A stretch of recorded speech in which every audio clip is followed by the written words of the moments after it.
Captain Jake Morrison stood on the bridge of the UES horizon. His hands gripped the metal rail as he stared at the view screen. Before them stretched a wall of pure energy that reached from one end of space to the other. This was the galactic threshold. No ship had ever crossed it and returned to tell the story. "All systems ready, Captain," said Chief Engineer Lisa Kane from her station. Her voice was steady, but Jake could hear the excitement underneath. They all knew what they were trying to do today. They were going to make history. Navigator Alex Turner checked his instruments one more time. The quantum drives are running perfectly. Dr. Stone's design is holding up well. He looked up at the captain. "We're as ready as we'll ever be." Science Officer Ben Carter was busy taking readings. His screen showed numbers that made no sense. "The energy barrier is unlike anything we've seen before. It's not just blocking us, it's like it's thinking." Jake walked over to the communication station where Amy Foster was working. "Any word from Earth?" Amy shook her head. "Last message was 12 hours ago. Command wishes us luck and reminds us that we're on our own once we cross." The captain nodded. Every person on this ship had volunteered for this mission. They all knew they might never see home again.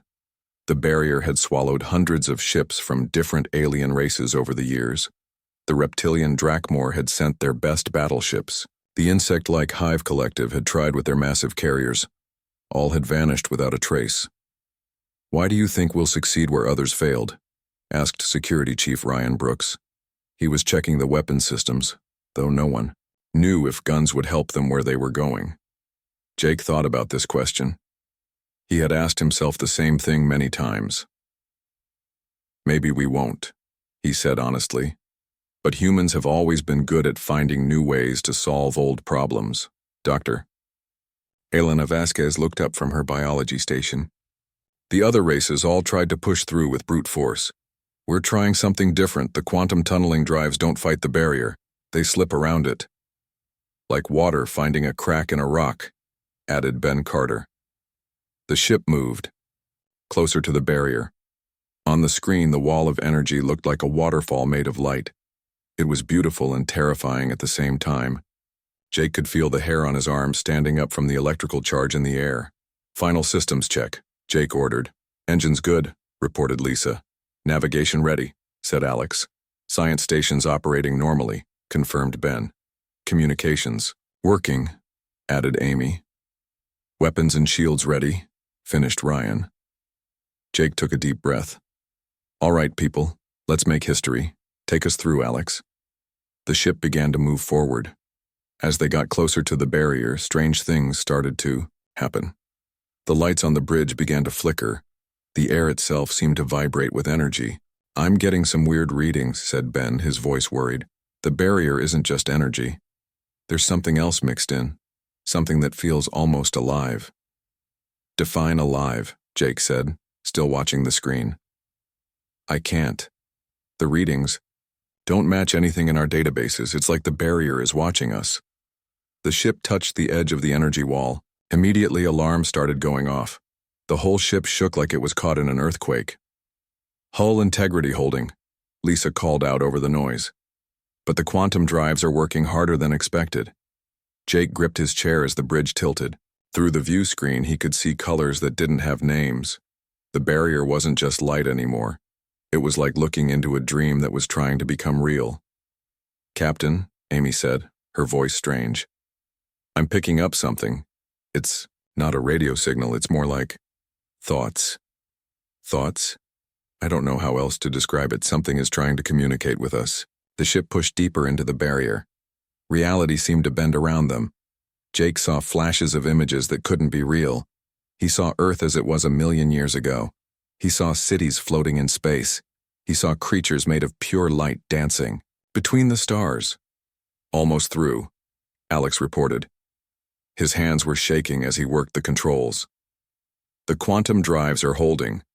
Whatever Dr. Stone put into this design, it's working." Then, suddenly, everything went quiet. The alarms stopped. The shaking ended. The strange colors faded away. "Status report," Jake ordered. "We're through," Alex said, amazement in his voice. "We actually made it." Jake looked at the view screen and felt his breath catch in his throat. They were in space unlike any they had ever seen. The stars here burned in colors that shouldn't exist. Purple suns hung next to silver ones. In the distance, massive shapes floated in the darkness. They were clearly artificial, but they were bigger than planets. "My God," whispered Elena. "Look at the size of those structures." Ben's instruments were going crazy. "I'm reading energy. Sources everywhere. Some of these readings are off the scale.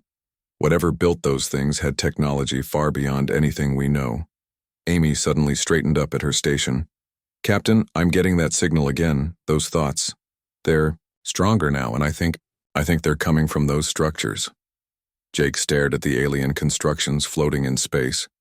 They looked ancient, older than anything he had ever imagined, but there was something about them that seemed familiar, as if they were built by minds that thought in ways humans could understand. "Something's happening," Ryan said, pointing at the screen. One of the massive structures was glowing brighter. Lights were turning on along its surface like a city waking up after a long sleep. "It's reacting to us," Ben said. "Our presence here has triggered something." Jake made a decision that would change the course of human history. "Take us closer. Let's see what's been waiting for us out here." As the horizon moved toward the awakening structure, none of them knew they had just become the first humans to meet powers that had been watching the galaxy since before Earth was born. The massive structure grew larger on the view screen as the horizon approached. Jake could see that it was made of some kind of crystal that caught and reflected light in impossible ways. The thing was easily 100 kilometers long and shaped like a diamond that had been stretched out. "I'm reading movement inside the structure," Ben Carter reported from his science station. "Whatever this thing is, it's definitely alive in some way." Amy Foster suddenly gasped and put her hands to her head. "The thoughts are getting stronger. It's like someone is trying to talk directly into my brain." "Are you okay?" Jake asked, concerned. "I think so. It doesn't hurt. It's just strange. Like hearing a voice in a language I almost understand." Dr. Elena Vasquez was studying her readings with excitement. "Captain, this is incredible. The structure is billions of years old, but it's in perfect condition. Whatever made this had technology that makes our best science look like stone tools." Lisa Kane was monitoring the ship's systems. "Our quantum drives are stable, but something is affecting our regular engines. It's like the space around that thing operates by different rules." Ryan Brooks kept his eyes on the weapons display. "I don't like this, Captain. We don't know what we're dealing with. That thing could destroy us without even trying." Jake understood Ryan's concern, but he also felt something else. Curiosity. This was why humans had come out here. To find something new. Something that would change everything they thought they knew about the universe. "Amy, can you try to communicate with whatever is sending those thoughts?" Amy nodded and closed her eyes. She took a deep breath and seemed to concentrate very hard. "I'm trying to send thoughts back, simple ones like, 'Hello?'" For a moment, nothing happened. Then the crystal structure began to pulse with light. The lights moved in patterns that looked almost like breathing. "Something's working," Alex Turner said from the navigation station. "I'm detecting a change in the local space around us. It's like the structure is creating a field that lets us understand each other better." Suddenly, Amy's eyes opened wide. "It's working. I can hear it more clearly now. It's not human, but it's trying to speak in ways we can understand." "What is it saying?" Jake asked. Amy listened carefully. "It calls itself a watcher. It says it has been sleeping for a very long time. Our arrival woke it up. Ask it why it was sleeping." Amy concentrated again. After a moment, she spoke. "It says it was left here to guard something, to watch for visitors from beyond a barrier. It's surprised that someone finally came." Ben looked up from his instruments.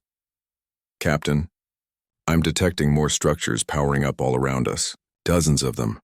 We seem to have woken up more than just one." Jake could see lights coming on throughout the space around them. Each new structure was different, but they all had that same ancient, crystalline look. It was like watching a city wake up after sleeping for millions of years. "The Watcher wants to know what we are," Amy reported. It says we're different from the others who tried to cross the barrier. Others? It remembers other races trying to break through. The Drakmor, the Hive Collective, others we've never heard of. But it says we're the first to succeed. Elena leaned forward with interest. Ask it what happened to the other races. Amy was quiet for a long moment. When she spoke again, her voice was troubled. It says some were sent back, others were judged and found wanting. What does that mean? Jake asked. I don't know. The thoughts are hard to read. But I get the impression that crossing the barrier was just the first test. More structures were coming online now. The space around the horizon was filling with ancient machines, each one larger than any ship humanity had ever built. Despite their size, they moved with a grace that was beautiful to watch. The Watcher says it needs to understand us better, Amy continued. It wants to know why we crossed the barrier, what we're looking for. Jake thought about this. Tell it, we came looking for knowledge, for new friends. We wanted to see what was beyond the barrier that has contained our part of the galaxy for so long. Amy relayed the message. The response came back quickly. It says that's a good answer, but it needs to know more. It wants to examine us. Examine us how? I'm not sure. The thoughts are getting more complex. Something about testing our minds and hearts. Ryan Brooks spoke up from his security station. Captain, I'm not comfortable with this. These things are powerful enough to destroy our entire civilization. We shouldn't let them examine us. But this might be our only chance to learn something amazing, Elena countered. Think about what we could discover from beings this advanced. Lisa Kane checked her engineering readouts. Whatever we decide, we need to decide quickly. Our power systems are being affected by all this alien technology. We can't stay here indefinitely. Jake weighed his options. They had come farther than any human before them. They were in contact with intelligence that had existed since before Earth was formed. This was exactly what the mission was designed.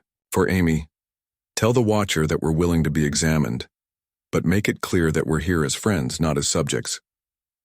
Amy sent the message.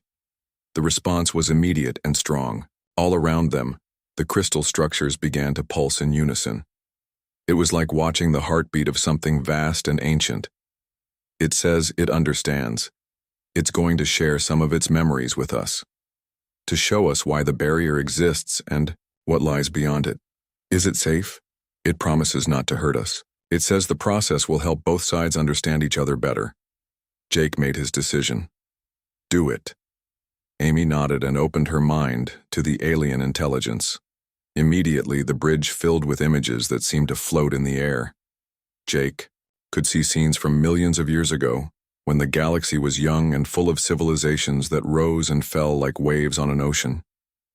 He saw the race that had built the Watchers. They were tall and graceful, made of energy as much as matter. They had reached across the galaxy, trying to bring knowledge and peace to younger races. But something had gone wrong. The barrier, Amy said, her voice full of wonder. It wasn't built to keep us out, it was built to keep something in. The images changed. Now Jake could see younger civilizations, races like humanity struggling and fighting and growing. The barrier had been created to give them space to develop without interference from powers they weren't ready to understand.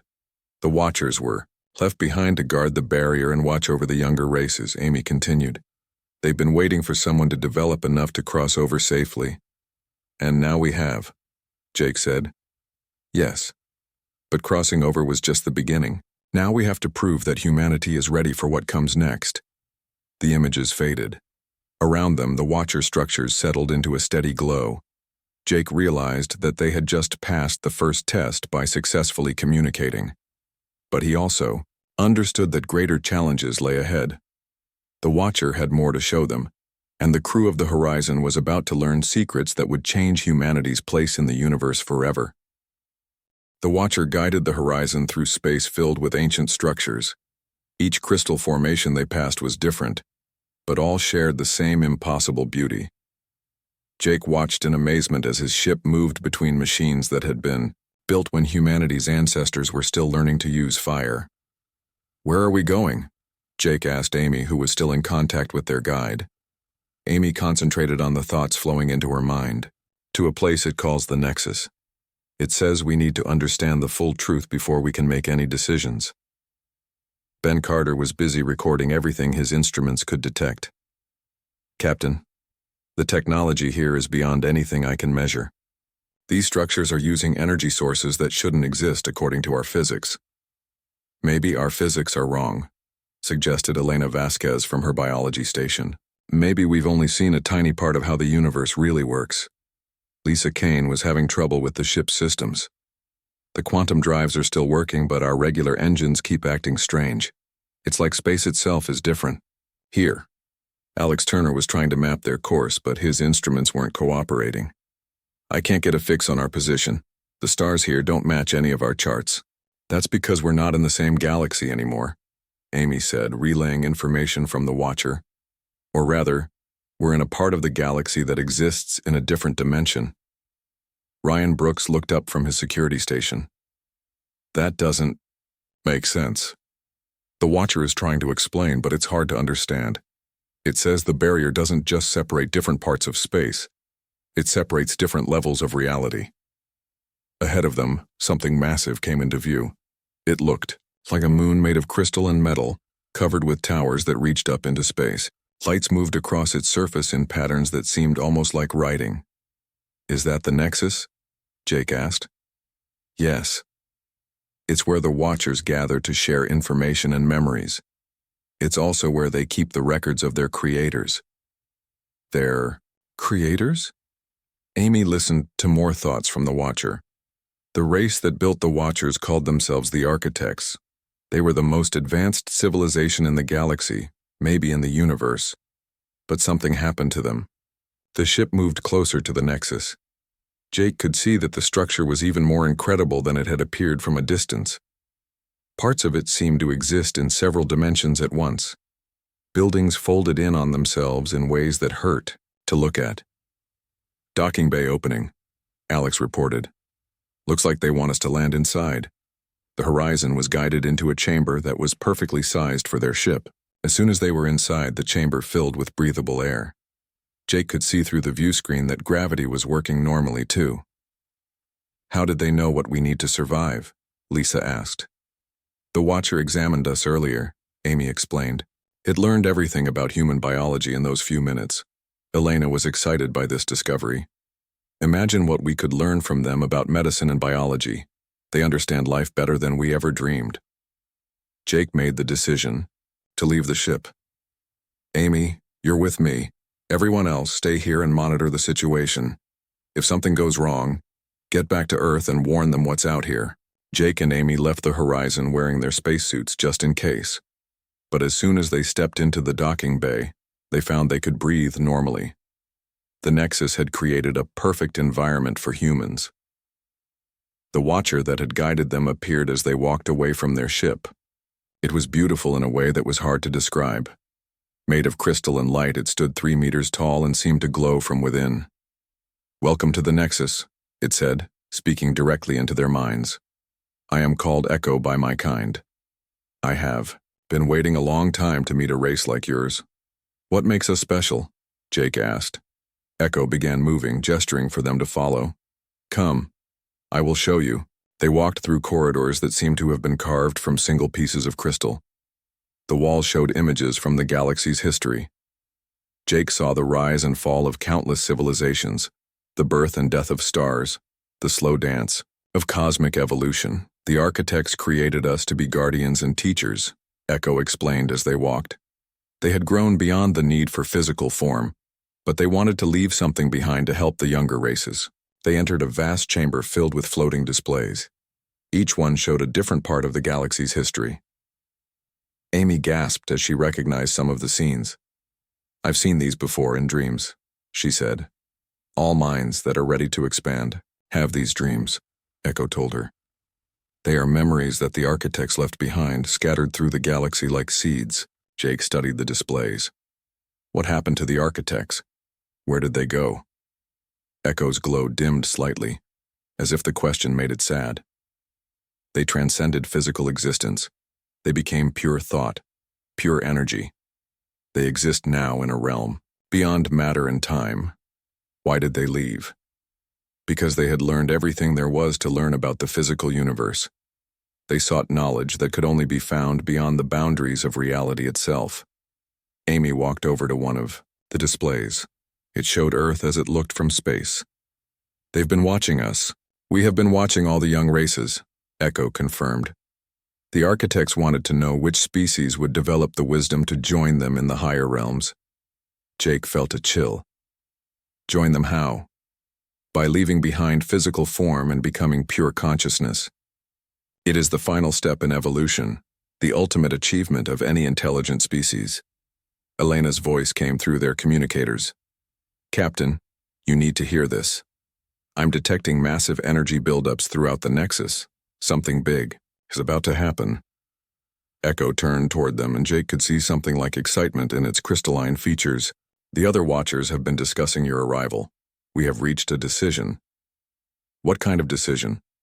Humanity will be offered the choice that the architects gave to us long ago. You can transcend your physical limitations and join the highest level of existence. Or you can return to your small part of the galaxy and never know what you could have become. Jake felt his heart racing. This was not what he had expected. What about the other option? What if we want to stay physical, but remain here learning from you? Echo was quiet for a long moment. That choice has never been offered before. All races that reached this point chose either transcendence or retreat. None ever asked for a third path. Amy grabbed Jake's arm. Captain, I'm getting thoughts from other Watchers now. They're not all in agreement about us. Some think we should be forced to choose. Others think we should be destroyed for asking questions they never considered. Jake looked around the chamber, realizing they might be in serious danger. The displays were showing new images now. Human cities, human ships, Earth itself. The Watchers were studying humanity's entire civilization.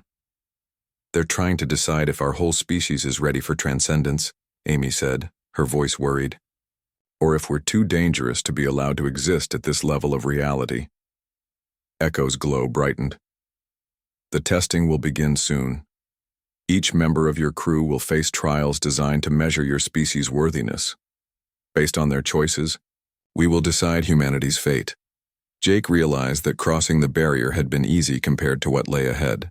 The real test was just beginning, and the future of the entire human race might depend on how well his crew could prove that humanity deserved a place among the stars. But first they had to survive whatever the Watchers had planned for them. The presence of the architects filled the bridge of the horizon. Jake could feel their ancient intelligence examining every thought and feeling of his crew. But unlike the Watchers, the architects seemed curious rather than judgmental.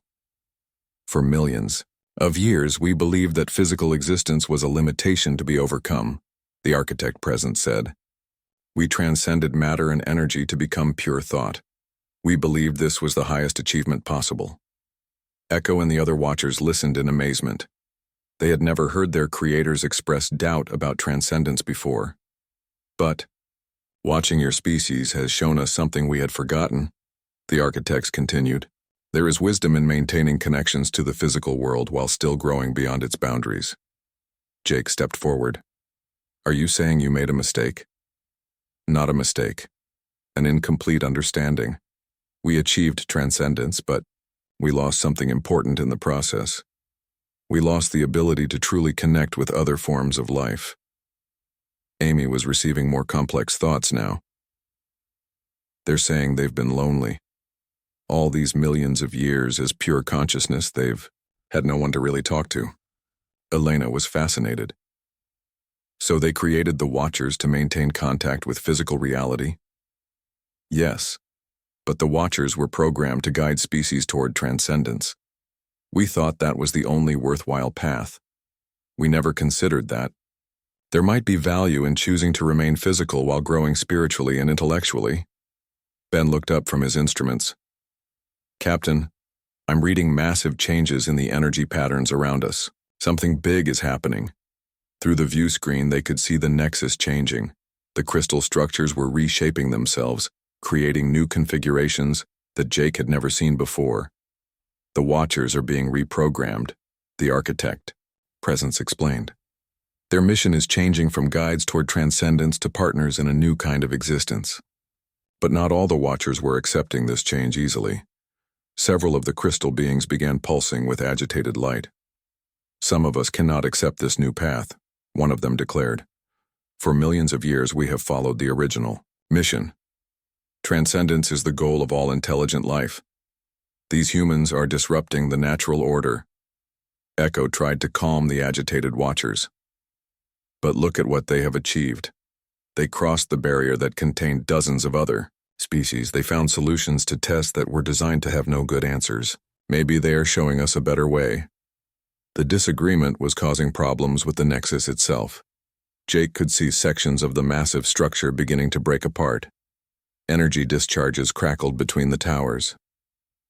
"Captain," Lisa called, out from her station, "the quantum drives are destabilizing. If this continues, we might not be able to get back to human space." Ryan was monitoring the situation carefully. "Some of those Watchers are moving toward us. I think they want to force us back through the barrier." Jake made a decision. "Echo, can you help us get to the control center of the Nexus?" "Why?" "Because I think the solution isn't choosing between old ways and new ways. It's finding a way for both to exist together." Jake and Amy followed Echo through the changing corridors of the Nexus. Behind them, they could hear the rest of the crew keeping the horizon ready for a quick escape if needed. They reached a chamber at the heart of the structure. Here, streams of pure information flowed through crystalline networks. This was where the Watchers stored all their knowledge and where they received instructions from the architects. "The control systems are here," Echo explained. "But they were designed for Watchers, not humans." Amy placed her hands on the crystal interface. Immediately, her mind was flooded with information about how the barrier worked, how the Nexus operated, and how the entire system had been designed to shepherd younger species toward transcendence. "I can see the problem," she said. "The system was built to only handle two outcomes. It can't process the idea of a third option." Jake studied the flowing information. "What if we reprogram it? Not to force transcendence or retreat, but to allow species to choose their own level of interaction?" The barrier could become permeable instead of absolute, Amy realized. Species could cross it gradually as they develop, instead of all at once. But changing the system wouldn't be easy. The rebellious Watchers were approaching the control chamber intent on stopping any modifications to their ancient mission. "You cannot alter what the architects created," their leader declared, as they entered the chamber. "The barrier must remain absolute. Physical species must choose transcendence or containment." Jake turned to face them. But the architects themselves said they want to try a new approach. The architects have been away from physical reality too long. They have forgotten the dangers of allowing unlimited expansion. The chamber filled with tension. Some Watchers supported the changes while others opposed them. The conflict was tearing the Nexus apart. Then Elena's voice came through the communicators. "Captain, I'm detecting something incredible. The energy signatures from the architects are changing. They're not just pure consciousness anymore. They're creating physical forms." Through the chamber's walls, Jake could see shapes of light forming in space around the Nexus. The architects were returning to physical reality for the first time in millions of years. "We have made our decision," their voices said, now coming from the light forms visible outside. "We will attempt to exist in both realms simultaneously, physical and transcendent, matter and energy, connected and individual." The rebellious Watchers fell silent. Their creators had chosen to embrace the human approach of finding a third option. "The barrier will be transformed," the architects announced. "It will become a graduation system instead of a wall. Species will cross it in stages as they develop the wisdom and technology to handle each level of existence." Amy worked quickly at the crystal interface, making the necessary changes to the control systems. The barrier that had contained hundreds of species for millions of years began to change its fundamental nature. "And humanity?" Jake asked. "Humanity will be the first species to hold citizenship in multiple levels of reality. You will help other species make the transition when they are ready. You will be teachers and guides, helping bridge the gap between physical existence and transcendent consciousness. Echo's glow brightened with something like joy. This is better than transcendence. This is evolution, without abandonment. Here, Nexus stabilized as the new programming took effect. Jake could feel the changes spreading throughout the region beyond the barrier. Ancient systems were awakening, preparing to welcome species that had been trapped in the inner galaxy for so long. The first human ships are already approaching the barrier, Ben reported from the horizon. The changes you made are allowing them to cross safely. Jake smiled as he watched Earth vessels beginning to enter the realm beyond the barrier. Each ship carried humans who were ready to explore new forms of existence while remaining fundamentally human. The Watchers were changing too, becoming partners instead of judges. Some chose to take on more physical forms so they could work directly with the newcomers. Others remained in their transcendent state, but opened their minds to new possibilities. "What happens now?" Amy asked as they prepared to return to their ship. "Now we build something that has never existed before," Jake replied. "A civilization that spans multiple levels of reality. A community where physical and transcendent beings work together as equals." Echo accompanied them back to the horizon. "Your species has given us the greatest gift possible. You have shown us that evolution doesn't require abandoning what came before." As the horizon prepared to return to human space, Jake looked out at the transformed realm around them. Ships from dozens of species were beginning to cross the modified barrier. The galaxy was about to become a much larger and more interesting place. But the most important change was in the relationship between physical and transcendent existence. The architects had returned to matter while keeping their expanded consciousness. The Watchers were learning to appreciate physical reality again, and humans were proving that growth and connection could exist together. Jake activated the communications system. "This is Captain Jake Morrison of the UES Horizon, calling all human ships. Welcome to the broader galaxy. We have a lot of work to do, but we're going to do it together." The age of isolation was ending.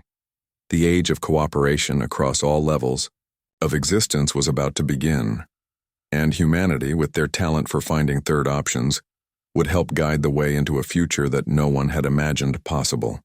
Jake and Amy returned to the horizon to find the crew gathered on the bridge. Everyone looked worried. Through the view screen, they could see more Watchers arriving at the Nexus. The crystal beings moved like living ships, graceful and beautiful but somehow threatening. "What's the situation?" Jake asked as he took his captain's chair. Ben Carter looked up from his science station. "The energy levels around us are off the charts. Whatever they're planning, it's big." Lisa Kane was working frantically at her engineering station. "The quantum drives are being affected by all this energy. If they shut down, we'll be trapped here." Ryan Brooks had his weapons ready, though everyone knew they would be useless against the Watchers. "Captain, I count at least 50 of those crystal ships around the Nexus now. We're seriously outnumbered." Echo appeared on the bridge without warning. The Watchers' crystal form glowed softly as it spoke directly into their minds. "The Council of Watchers has reached a decision. Each of you will face individual tests. Based on your choices, we will determine if humanity is ready to transcend or if your species must be contained." "Contained how?" Jake asked, though he suspected. He already knew the answer. "Your memories of this place will be removed. Your ship will be sent back beyond the barrier, and the barrier will be made stronger so that no human can ever cross it again." Elena Vasquez spoke up. "And if we pass your tests, then humanity will be invited to leave behind physical form and join the architects in the higher realms of existence." Alex Turner frowned. "What if we don't want to transcend? What if we want to stay as we are but learn from you?" Echo's glow flickered with what might have been confusion. "That choice does not exist. All advanced species must eventually choose between transcendence and stagnation." Jake stood up from his chair. "Maybe that's the problem. Maybe the reason no one has satisfied you before is because you're only offering two choices." "Explain." "Humans don't like being forced into boxes. We like to find new ways to solve problems. Maybe there's a third option you haven't considered." Echo was quiet for a moment. Then it said, "The tests will reveal if your species truly thinks differently. Each of you will face a scenario alone. Your choices will show us what humanity values most." The bridge filled with light. When it faded, Jake found himself standing in a place he didn't recognize. He was on what looked like a space station, but it was damaged and dying. Through the windows, he could see a planet below covered in cities. A voice spoke in his mind, but it wasn't Echo. This was something different, older and more powerful. "You are the leader of this ship. Before you is a choice that will define your species." Jake looked around and saw control panels showing the station's status. The station was some kind of massive weapon, powerful enough to destroy the planet below, but it was also the only thing keeping the planet's atmosphere stable. If he destroyed the weapon, the planet's people would die slowly. If he used the weapon, they would die quickly, but their suffering would end. "What's the point of this test?" Jake asked the voice. "To see if humans choose quick mercy or slow hope. Other species have chosen one or the other. Show us what makes humanity different."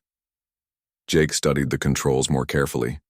The weapon was incredibly advanced, but the station itself was built with technology he could understand. He began working, using his knowledge of human engineering to find a third option. Meanwhile, Amy found herself in a different test. She stood in a room filled with alien technology that could translate any language instantly, but using it would mean sharing human culture with species that might use that knowledge to conquer Earth. Alex was faced with navigation equipment that could map every habitable world in the galaxy, but using it would reveal the locations of all human colonies to potential enemies. Ben discovered scientific instruments that could unlock the secrets of life itself, but the knowledge came with the risk of creating weapons that could destroy all biological life. Lisa stood before engines that could power humanity's expansion across the galaxy, but they required fuel that could only be obtained by destroying entire star systems. Elena was offered medical knowledge that could make humans immortal, but it would require experiments on other intelligent species.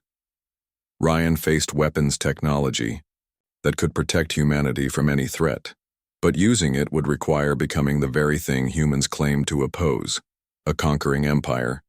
Each crew member struggled with their individual choice. The tests were designed to force impossible decisions, to make them choose between human values and human survival. But Jake had found his third option. Instead of destroying the weapon or using it, he reprogrammed it. The massive energy system that had been designed for destruction could be converted into a terraforming tool. The planet below could be saved and improved at the same time. As he finished his work, Jake realized that the other tests were probably similar. The Watchers were offering only two choices, but humans were good at finding choice number 3. One by one, his crew members found their own third options. Amy chose to share some human knowledge while keeping the most dangerous secrets. Alex mapped safe routes through space instead of revealing colony locations. Ben focused on healing knowledge while avoiding weapons research.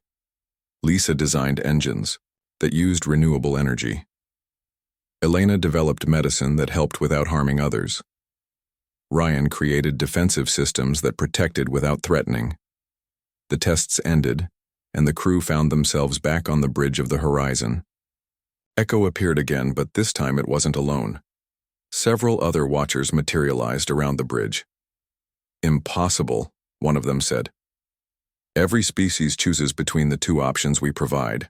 How did you find third choices that we did not?" "See?" Jake smiled. "Because you were looking for the wrong thing. You keep testing species to see if they'll choose transcendence or retreat.